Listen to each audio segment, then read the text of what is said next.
Good morning students. मैं रोहित सिंह आप सभी का वेलकम करता हूं आरडीपीएस हब के यूट्यूब चैनल पर। आज मैं बाल मनोविज्ञान से संबंधित लेक्चर नंबर 4 आपके समक्ष लेकर आया हूं, जिसमें मैं क्वेश्चन नंबर 26 से स्टार्ट करूंगा। तो आइए शुरू करते हैं इस वीडियो को। छात्र का वह सोपान जिसमें बालक सर्वाधिक रूप से संवेगों से घिरा रहता है तो वह है किशोर अवस्था। यानी संवेगों से घिरा रहता है। यह क्वेश्चन विभिन्न तरीके से पूछा गया है आपसे अब तक कि दबाव का अवस्था कौन सी होती है, तनाव की अवस्था कौन सी होती है, विस्फोट की अवस्था कौन सी होती है। तो ये सभी में आपको आंसर देना है किशोर अवस्था।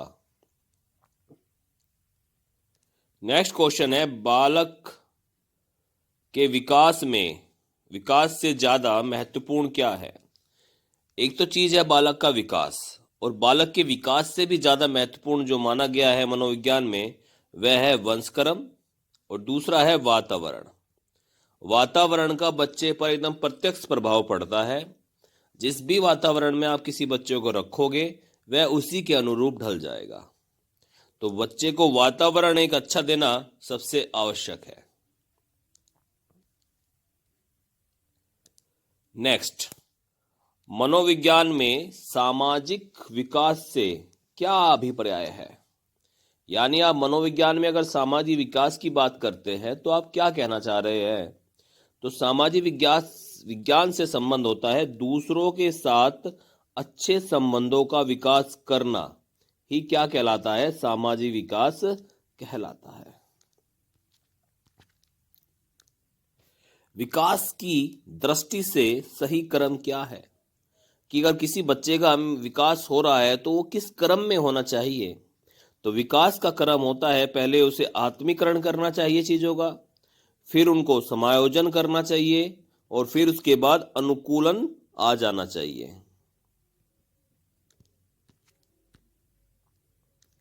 नेक्स्ट है, बालकों में संज्ञान विकास की भिन्नता होती है क्योंकि भाई संज्ञान विकास की भिन्नता इसलिए होती है क्योंकि प्रत्येक बालक विभिन्न प्रकार की योग्यताएं लेकर क्या होता है, जन्म लेता है।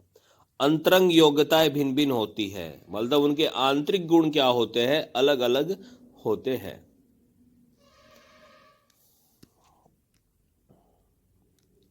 नेक्स्ट, बालकों में तर्क की क्षमता विकसित करने के लिए आप क्या करेंगे। अगर बालकों में आपको कक्षा शिक्षण के दौरान तर्क की क्षमता विकसित करनी है तो आपको संदर्भ बदलते हुए प्रश्न पूछेंगे। ठीक है ना, आप संदर्भ को बदलते हुए बार बार उनसे प्रश्न पूछे छोटे छोटे, तो बच्चों में तर्क की क्षमता क्या होगी, विकसित हो जाएगी। नेक्स्ट क्वेश्चन इंपॉर्टेंट है, मैडम मॉन्टेसरी ने अधिगम परिवेश में सर्वाधिक बल किस पर दिया है। मैडम मॉन्टेसरी ने अधिगम परिवेश यानी शिक्षण परिवेश में सर्वाधिक बल किस पे दिया है, ज्ञानेंद्रियों के उपयोग पर, कि बच्चा अपनी ज्ञानेंद्रियों का प्रयोग करना सीखे। नेक्स्ट क्वेश्चन है, आत्मसम्मान के भावना का लक्षण किस अवस्था में प्रकट होता है। आत्मसम्मान मतलब मेरा खुद की रेस्पेक्ट करे लोग, है ना, मेरी रेस्पेक्ट किया जाए, मेरा सम्मान किया जाए, ऐसा किस अवस्था में लक्षण ये प्रदर्शित करता है बच्चा। तो ये है किशोर अवस्था में। किशोर अवस्था ही दबाव का समय होता है, किशोर अवस्था ही विस्फोट का समय होता है, किशोर अवस्था ही तनाव का समय होता है, किशोर अवस्था ही में बच्चा क्या करता है, आत्मसम्मान के भावनाओं को प्रदर्शित करने लगता है। इसीलिए कहा जाता है किशोर अवस्था में बच्चे से आप मित्र बन जाइए तो बच्चा एकदम से अच्छा रिजल्ट आपको देगा। नेक्स्ट क्वेश्चन है, रक्षा तंत्र बहुत सहायता करता है दबाव से निपटने में।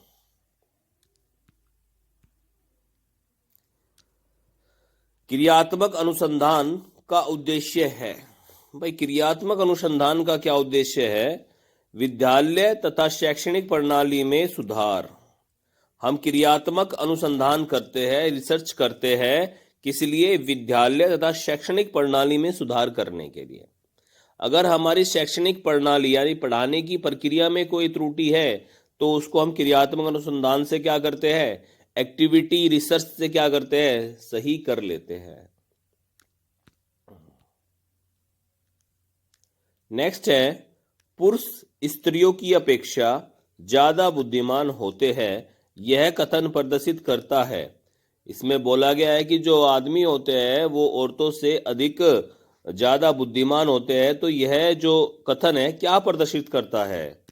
तो यह कथन प्रदर्शित करता है लैंगिक पूर्वाग्रह, है ना। हम पहले से दिमाग में ये बनाकर क्लास में नहीं जाना चाहिए किसी अध्यापक को कि लड़के ज्यादा समझदार होते हैं और लड़कियां कम समझदार होती है। भाई मैथमेटिक्स में हम ये पूर्वाग्रह कर लेते हैं कि लड़कियां कम समझदार है और लड़के ज्यादा समझदार हैं। तो ये क्या होता है? ये लैंगिक पूर्वाग्रह होता है, सेक्सुअल, है ना। नेक्स्ट क्वेश्चन है, सुमन अपनी कक्षा को क्षेत्र भ्रमण पर ले जाती है और आने पर विद्यार्थियों के साथ भ्रमण पर चर्चा करती है। यह किस ओर संकेत करता है? तो बेटे पहले भ्रमण पर जाती है और फिर जाकर उस पर चर्चा करते हैं। तो यह भ्रमण करता है सीखने के लिए, आकलन। ये एनालाइज कराना जानते हैं कि हम गए कहीं घूमने के लिए, हमने वहां पर क्या क्या देखा, क्या नई चीज हमने वहां पर देखी। तो बच्चा उसको नोट करेगा, यानी उसको क्या कर रहा है? वो एनालाइज कर रहा है, उसका आकलन कर रहा है। उसमें क्या अच्छा लगा, क्या बुरा लगा, वहां की उस प्लेस की क्या खासियत लगी आपको। तो बच्चा अब उस चीज को आकलन करने लग रहा है। तो बच्चा एक जब भ्रमण पर जाता है तो देखो विभिन्न तरह की चीजें सीखता है, उसका सामाजिक विकास ज्यादा तेज होता है, उसकी तर्क क्षमता भी बढ़ती है जब बच्चा भ्रमण के लिए जाकर चीजें सीखता है, क्योंकि वो एक्साइटेड होता है जानने के लिए, समझने के लिए, देखने के लिए। और जब देखता है तो फिर अगर उसका हम आकलन करना लगे उससे कि आपने क्या क्या देखा, क्या क्या सीखा, तो तब जाकर उस भ्रमण का हमें उद्देश्य पूर्ण कर पाते हैं हम। सबसे अधिक गहन और जटिल समाजीकरण होता है। तो देखिएगा फिर क्वेश्चन दोबारा आपसे घुमा के पूछा गया, गहन और जटिल समाजीकरण किस अवस्था में होता है? तो बेटा विस्फोट की अवस्था, दबाव की अवस्था, तनाव की अवस्था, आत्मसम्मान की भावना, ये सभी किसमें पाई जाती है? किशोर अवस्था के दौरान पाई जाती है। मोस्ट इंपोर्टेंट क्वेश्चन है, किशोर अवस्था से क्वेश्चन आते ही है। और देखो किस तरह से घुमा घुमा कर आपसे पूछे जा रहे हैं।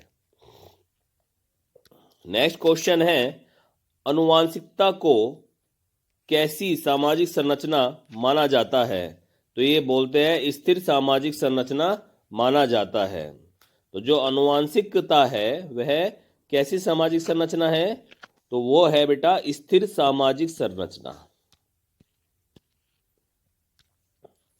अवधारणाओं का विकास मुख्य रूप से किसका हिस्सा है? तो अवधारणाओं का यानी कंसेप्ट का जो विकास होता है वो मुख्य रूप से बौद्धिक विकास का एक हिस्सा होता है। नेक्स्ट क्वेश्चन है, व्यक्तिगत विद्यार्थी एक दूसरे से भिन्न होते हैं विकास की दर में। भाई विकास की दर में सभी बालक क्या होते हैं? भिन्न होते हैं। कुछ बच्चे 10 दिन में अल्फाबेट्स लिखना समझ जाते हैं सही तरीके से, और कुछ बच्चे उसी को 3 महीने में समझते हैं ठीक से लिखने में। कुछ बच्चे जल्दी उच्चारण करना सीख जाते हैं, कुछ बच्चे देर से उच्चारण करना सीखते हैं। तो देखिएगा ये विकास की दर क्या है? अलग अलग होती है।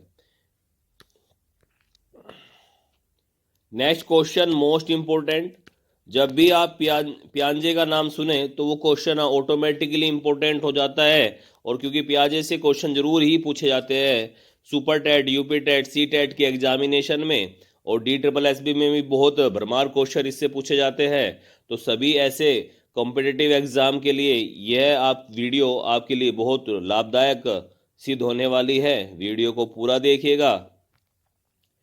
के अनुसार संज्ञानात्मक बल विकास की कितनी अवस्थाएं हैं? संज्ञानात्मक बाल विकास, बेटा ये बाल है यहाँ पर, ठीक है ना। संज्ञानात्मक बाल विकास की कितनी अवस्थाएं हैं? तो संज्ञानात्मक बाल विकास की 4 अवस्थाएं हैं। और वो अवस्थाएं क्या क्या है, अब उनको भी जान लेते हैं, क्योंकि ये अवस्थाएं भी पूछी जाती है हमसे, तो यहीं पर मैं डिटेल से आपके साथ डिस्कस करूंगा। पहली अवस्था है इंद्रिय जनित गामक अवस्था, इंग्लिश में बोलते हैं सेंसरी मोटर स्टेज। सेकंड है पूर्व संक्रियात्मक अवस्था, प्री ऑपरेशनल स्टेज। थर्ड है मूर्त संक्रियात्मक अवस्था, concrete operational stage. And fourth one is अमूर्त संक्रियात्मक अवस्था, फॉर्मल ऑपरेशनल स्टेज। तो पहली आपकी क्या थी बेटा, एक बार और इसको रिपीट कर देते हैं, ये इंपॉर्टेंट क्वेश्चन है, अवस्थाएं पूछी जाती है, क्रम पूछ लिया जाता है इनका। फर्स्ट है इंद्रिय जनित गामक अवस्था, सेकंड है पूर्व संक्रियात्मक अवस्था, थर्ड है मूर्त संक्रियात्मक अवस्था, और चौथी है अमूर्त संक्रियात्मक अवस्था।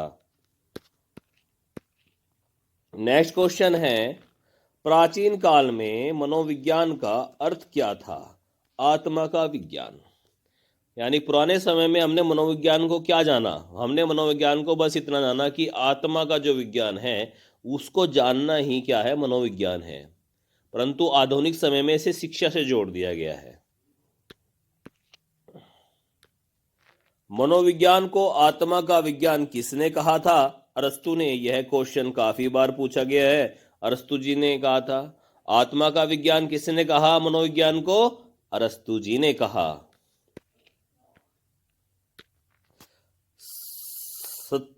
17वीं शताब्दी में मनोविज्ञान को क्या कहा जाता था? तो मन या मस्तिष्क का विज्ञान। 17वीं शताब्दी में मनोविज्ञान को मन या मस्तिष्क का विज्ञान कहा जाता था। मनोविज्ञान को मन या मस्तिष्क का विज्ञान किसने कहा? तो पोम्पोनोजी ने कहा था। यानी मनोविज्ञान को मन या मस्तिष्क का विज्ञान किस विद्वान ने कहा? पोम्पोनोजी ने कहा। नेक्स्ट क्वेश्चन है 18वीं शताब्दी में मनोविज्ञान को क्या कहा जाता था? चेतना का विज्ञान। पहले इसे मन या मस्तिष्क का विज्ञान कहा गया, उससे पहले इसे आत्मा का विज्ञान कहा गया, 18वीं सदी में इसे क्या कहा गया? चेतना का विज्ञान कहा गया। तो ये क्वेश्चन इंपॉर्टेंट है। अब ये चेतना का विज्ञान किसने कहा? मनोविज्ञान को चेतना का विज्ञान किसने कहा? तो विलियम जेम्स या वुंट ने कहा। विलियम जेम्स या वुंट ने इसको क्या कहा बेटा? चेतना का विज्ञान इसको बोला। नेक्स्ट क्वेश्चन है 20वीं शताब्दी में मनोविज्ञान को क्या कहा जाता था? तो व्यवहार का विज्ञान। यानी 20वीं शताब्दी आते आते इसे व्यवहार का विज्ञान हम कहने लगे। आज के समय में यही कहा जाता है, व्यवहार में परिवर्तन ही अधिगम है।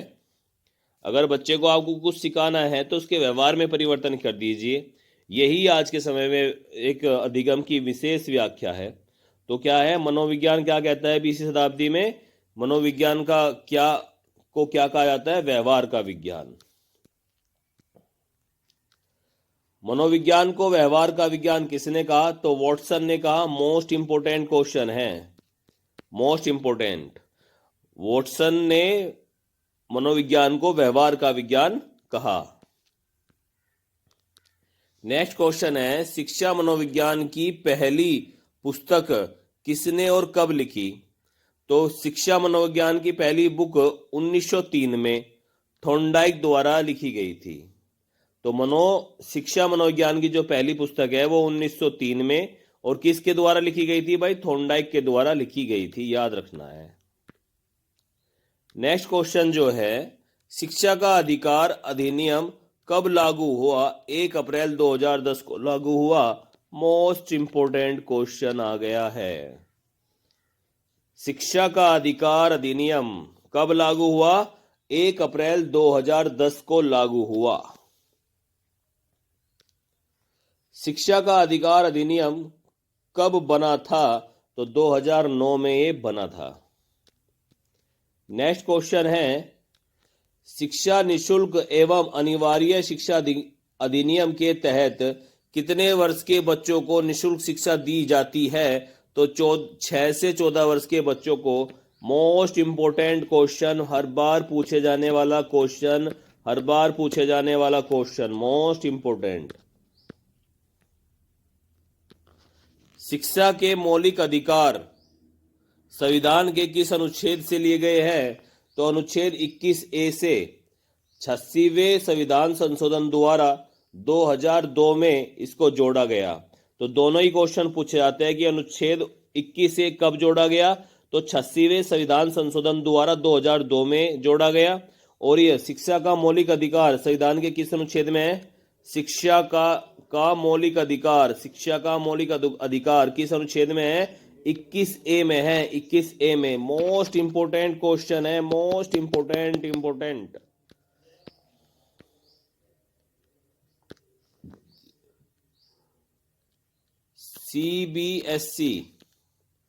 सीबीएसई की स्थापना कब हुई? 1929 में। मोस्ट इंपोर्टेंट, हर बार पूछे जाने वाला क्वेश्चन, सीबीएसई की स्थापना कब हुई? तो यह हुई 1929 में। नेक्स्ट क्वेश्चन, एक कक्षा में शिक्षक और छात्र का अनुपात कितना होना चाहिए? 1:40। यानी एक शिक्षक पर कम से कम 40 बच्चे होने चाहिए, इतने स्कूल की स्ट्रेंथ होनी चाहिए। अगर कोई स्कूल हम बना रहे हैं, कोई प्राइमरी स्कूल है नर्सरी से 5th तक का, तो कितने बच्चे उसमें नामांकन करना चाहिए? यानी जितने विद्यार्थी है उन विद्यार्थियों के हिसाब से 40 स्टूडेंट एक विद्यार्थी के हिस्से में आए, एक अध्यापक के हिस्से में आए। मान लो किसी स्कूल में 5 अध्यापक है, तो 5 अध्यापक है तो कुल स्टूडेंट कितने होने चाहिए? 200 स्टूडेंट उस स्कूल में होने चाहिए। शिक्षकों के लिए रिफ्रेशर कोर्स का आयोजन कौन करता है? तो कौन करता है बेटे? सीबीएसई करती है। रिफ्रेशर कोर्स कौन बनाता है? सीबीएसई। शिक्षा मनोविज्ञान का उद्देश्य क्या होता है? बालकों का सर्वांगीण विकास करना।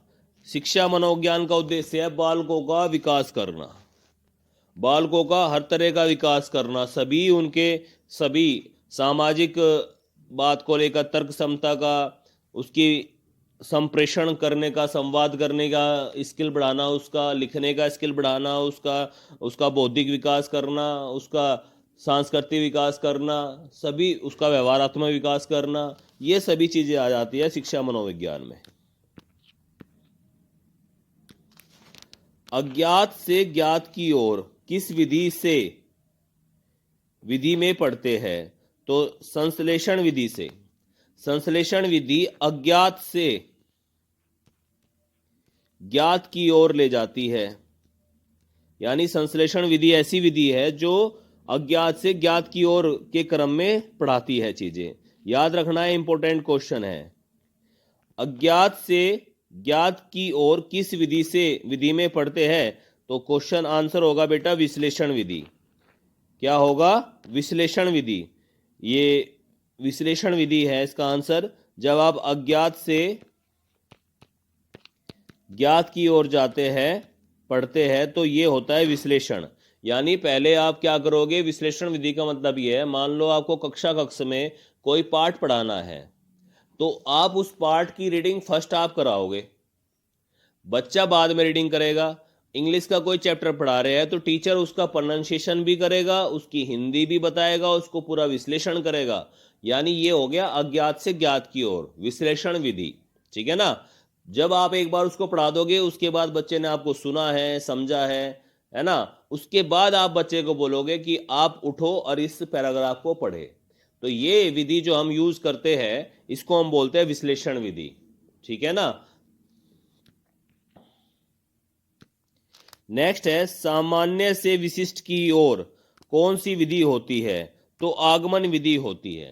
पहले आप क्या रखोगे उसके पास में? नॉर्मल नॉर्मल क्वेश्चन रखोगे, सामान्य क्वेश्चन रखोगे, और उसके बाद उसे विशिष्ट विशिष्ट पर ले जाओगे। जैसे कि आपने पूछा 2 और 2 कितना होता है? तो 4 होता है। 4 और 4 कितना होता है?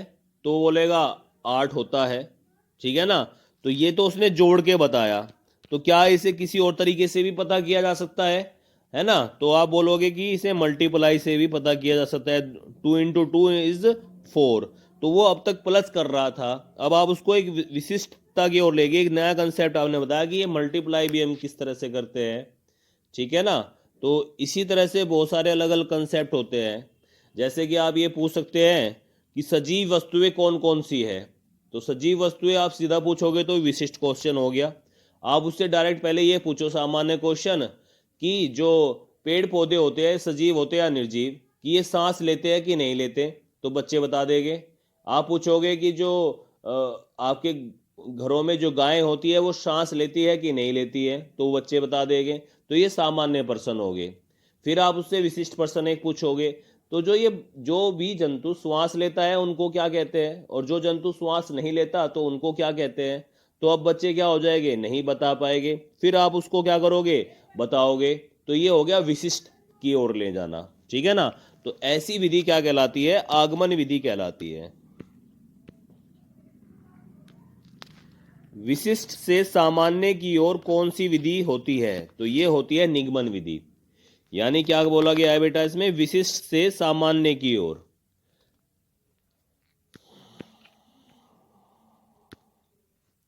वह कौन सी विधि होती है जिसमें पहले उदाहरण बताया जाता है तथा बाद में नियम बताया जाता है? तो ये हो गया निगमन विधि, आगमन विधि। अभी मैंने आपको बताया पहले उदाहरण बताया जाता है। जैसे मैंने बोला कि गाय श्वास लेती है कि नहीं? तो बच्चे बता देंगे कि हाँ जी गाय श्वास लेती है। तो गाय श्वास लेती है, तो गाय एक कैसा प्राणी है? सजीव है या निर्जीव? ये इसका क्या हो गया? सूत्र हो गया। अब आप उसके बारे में बता रहे हो, उसका कंसेप्ट बता रहे हो। तो आप बच्चों को नहीं पता ना सजीव बोलना है क्या निर्जीव बोलना है। 5th क्लास के 4th क्लास के बच्चों को नहीं पता। तो ये क्या हो गया बेटे? आगमन विधि हो गया। यानी पहले उदाहरण बताया जाता है और उसके बाद उसका नियम बताया जाता है। ये तो होती है आपकी आगमन विधि। निगमन विधि क्या कहती है? पहले नियम बताया जाता है और फिर उसका उदाहरण दिया जाता है। आप इसको कैसे समझोगे? जब आपको कोई विषय पढ़ाया जा रहा है, जब टीचर स्टार्ट करता है तो आगमन विधि से करता है। और जब आप किसी जवाब पर आप फंस गए कि बच्चों को अब उत्तर नहीं दिया जा रहा, तो अध्यापक क्या कहते हैं? चलो ठीक है, आज हम सजीव वस्तुओं के विषय में पढ़ेंगे। तो अब क्या करेगा टीचर? आपको पहले सजीव बताएगा और सजीव के बारे में सब चीजें बताएगा। यानी पूरा कंसेप्ट, पूरी अवधारणा सजीव वस्तुओं के बारे में आपको बताएगा और फिर आपको उसके एग्जाम्पल देगा। ठीक है ना? फिर उसके आपको क्या देगा बेटा? उदाहरण देगा।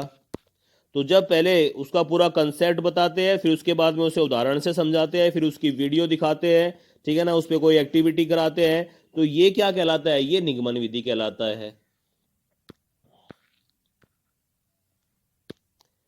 वह कौन सी विधि है जिसमें पहले नियम बताया जाता है, बाद में उदाहरण बताया जाता है? इसको बोलते हैं निगमन विधि।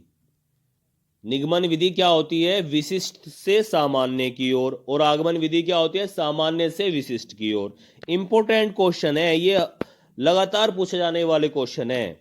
ये तो इतने इंपॉर्टेंट है, आप बस रट लो इन्हें, पढ़ लो, समझ लो, देख लो, बार बार देखो इस वीडियो को। आप जितना ज्यादा आप अभ्यास करोगे उतना ज्यादा आपके क्या हो जाएंगे? ये माइंड में बैठ जाएंगे और सीधे सीधे आप अपने पेपर में आंसर इनका लगा के आओगे। देखो, कोमा, ये नहीं, कोई शब्द नहीं है यहाँ, कोमा आना था। देखो, सुनो और समझो किस विधि पर आधारित है? तो ये प्रदर्शन विधि पर आधारित है। यानी पहले चीज को आपको क्या करना है? उसको देखो, फिर उसको सुनो और फिर उसको क्या करो बेटे? समझो। देखो, सुनो, समझो, ये किस विधि पर आधारित होते हैं? ये प्रदर्शन विधि पर आधारित होते हैं। इस विधि को मैं कैसे बताना चाहूंगा? टीचर आज कोई नया टॉपिक पढ़ाना चाह रहा है, आप अध्यापक हो, आपको कोई नया टॉपिक पढ़ाना है, ठीक है ना? तो आपको आज मान लो अल्फाबेट ए पढ़ाना है। अल्फ़ाबेट ए से रिलेटेड वर्ड पढ़ाने हैं, तो आप क्या लेके आए, एक एप्पल लेके आ गए, ठीक है ना, ए फॉर एप्पल। एक एरोप्लेन लेके आ गए मार्केट से खरीद के छोटा छोटा। तो आपने बच्चों से पूछा बेटे ये क्या है, ये फ्रूट्स है ना, बच्चे बोलेंगे फल है, तो बच्चे बोलेंगे हाँ फल है। आप पूछोगे कौन सा फल है, तो बच्चे बताएंगे ये तो सेब है जी। फिर पूछोगे ये देखो दूसरा मैंने एरोप्लेन दिखाओगे हाथ में, ये पूछोगे बच्चों से ये क्या है, तो बच्चे बोलेंगे हवाई जहाज है जी। ठीक है, हवाई जहाज को इंग्लिश में क्या कहते हैं, तो आप फिर बताओगे कि एरोप्लेन है जी। तो बच्चों ने क्या करा, पहले तो उस वस्तु को आपने दिखाया, बच्चों ने देखा, फिर आपने उनसे प्रश्न पूछा, बच्चों ने उस प्रश्न को क्या करा, सुना, फिर आप बच्चों को आपने बताया, बच्चों ने बताया हिंदी में हवाई जहाज है, फिर आपने उन्हें एक नई चीज बताई, हवाई जहाज तो होता ही है, इसे इंग्लिश में क्या कहते हैं, इसे इंग्लिश में कहते हैं एरोप्लेन। तो बेटे वो समझ भी गया कि इसको एरोप्लेन कहते हैं। तो ऐसी विधि प्रदर्शन विधि कहलाती है जिसमें आप कोई टीचिंग टूल्स अपने साथ लेकर जाते हैं।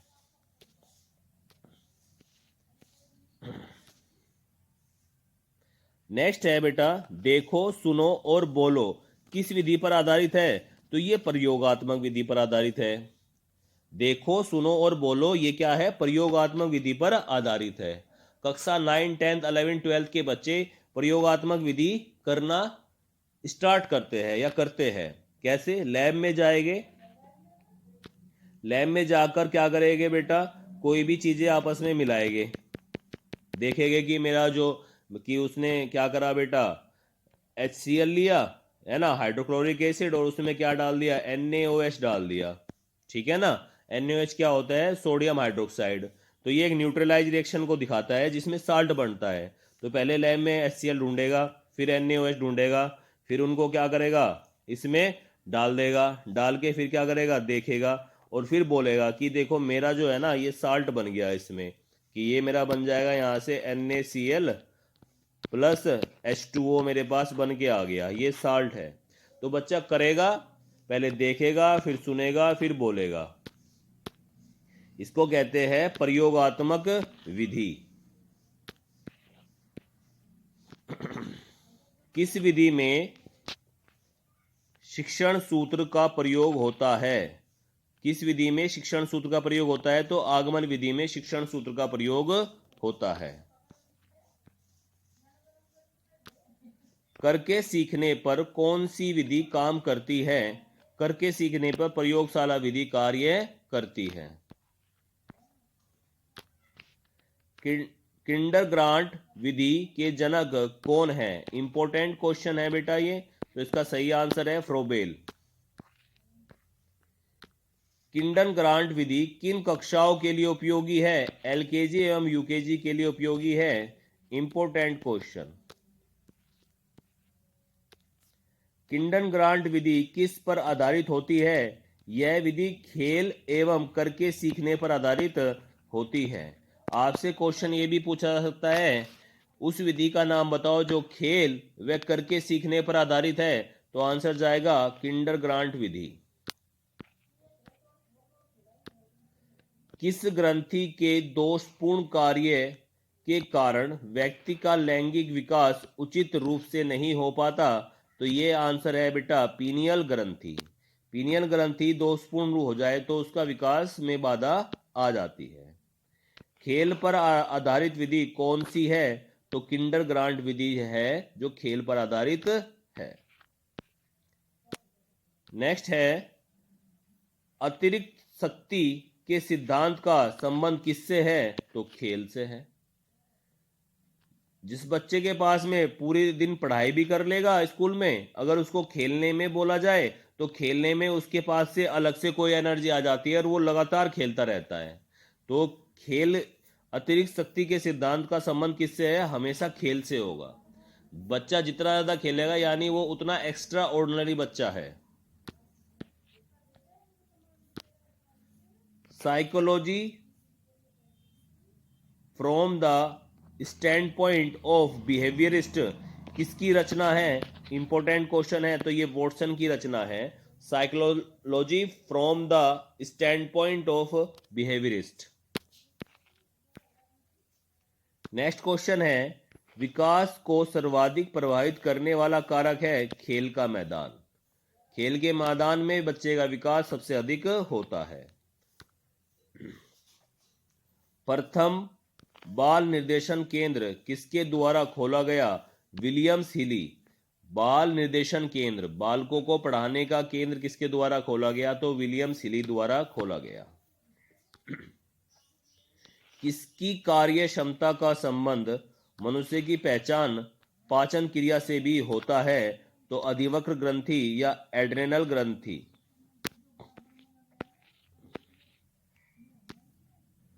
संरचनात्मक अधिगम सिद्धांत जोर देता है विद्यार्थियों द्वारा नवीन ज्ञान की संरचना पर। संरचनात्मक अधिगम सिद्धांत, संरचनात्मक, ये क्या कहता है? नवीन ज्ञान की संरचना करना, इमेजिनेशन पावर को बढ़ाता है। नेक्स्ट है शब्द आइडेंटिकल एलिमेंट, सामान्य तत्व निम्न में से गहन संबंध रखता है अधिगम स्थानांतरण से।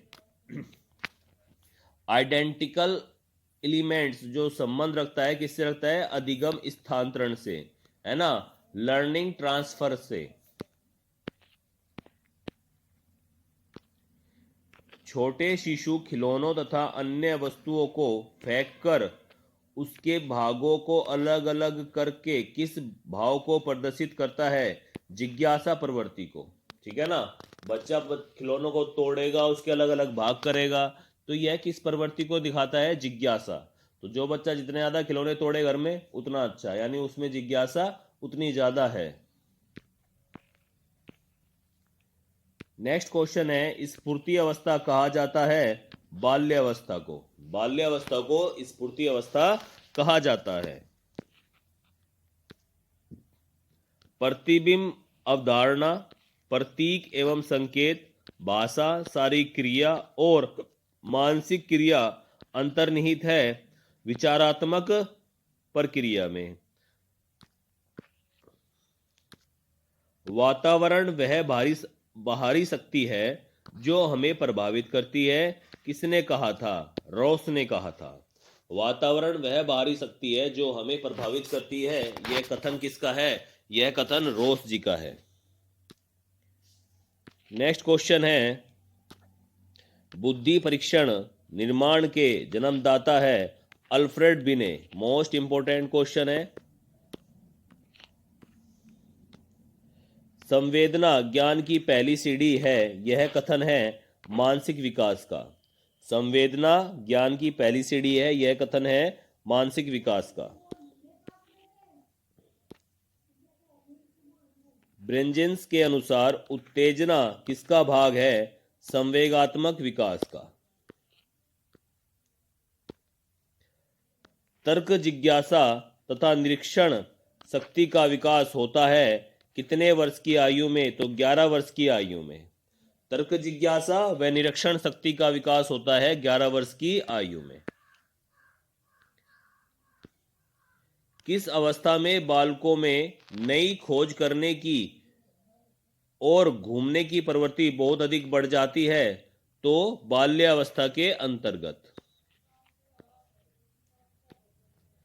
कौन सा वंशानुक्रम का निकाय नहीं है? तो अभिप्रेरणा जो है वो वंशाक्रम के निकाय में नहीं आती। किस वर्ष की अवस्था तक बालक की दृष्टि एवं श्रवण इंद्रिया पूर्ण विकसित हो जाती है?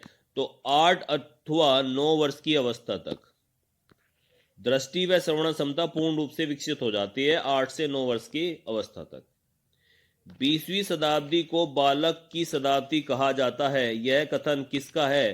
क्रो एंड क्रो का। मोस्ट इंपोर्टेंट, क्योंकि 20वीं सदी में जो शिक्षा है वह बाल केंद्रित हो गई। बालक के विकास को, बालक की रुचि को, बालक के क्रियाकलाप को ध्यान में रखते हुए हमने क्या कहा? पाठ्यक्रम बनाया। अध्यापक किसके अनुसार पढ़ाते हैं? बालकों के अनुसार। अगर उनको समझ में नहीं आ रहा है तो भी उनके अनुसार ही हमें पढ़ाना होता है। उससे पहले शिक्षक केंद्रित थी, शिक्षक अपने हिसाब से पढ़ा के चले जाते थे। गामक विकास से हमारा तात्पर्य है मांसपेशियों के विकास से। तथा पैरों के उचित उपयोग से। यह है शक्ति और बल। किस अवस्था को मिथ्या परिपक्वता का समय भी कहा जाता है? बाल्यावस्था को। मिथ्या परिपक्वता है ना, यानी फॉल्स मैच्योरिटी, बाल्यावस्था को कहते हैं। मनुष्य जीवन का आरंभ मूलतः गठित होता है केवल एक कोष से। शैशवावस्था की विशेषता नहीं है नैतिकता का होना। सीखने का वह सिद्धांत जो पूर्ण रूप से और केवल अवलोकनीय व्यवहार पर आधारित है, सीखने के किस सिद्धांत से संबंध है? व्यवहारवादी सिद्धांत से। अवलोकनीय व्यवहार आधारित होता है व्यवहारवादी सिद्धांत से। सीमा हर पाठ को बहुत जल्दी सीख लेती है, जबकि नीना उसे सीखने में ज्यादा समय लेती है। यह विकास के किस सिद्धांत को दर्शाता है? व्यक्तिक भिन्नता को, इंडिविजुअल डिफरेंसेस। सीखने के सिद्धांत के संदर्भ में इसके फोल्डिंग किस ओर संकेत करता है? सीखने में वयस्कों द्वारा अस्थायी सहयोग। प्रायोजन विधि के प्रतिपादक है किलपैट्रिक्स। इंपॉर्टेंट क्वेश्चन है ये।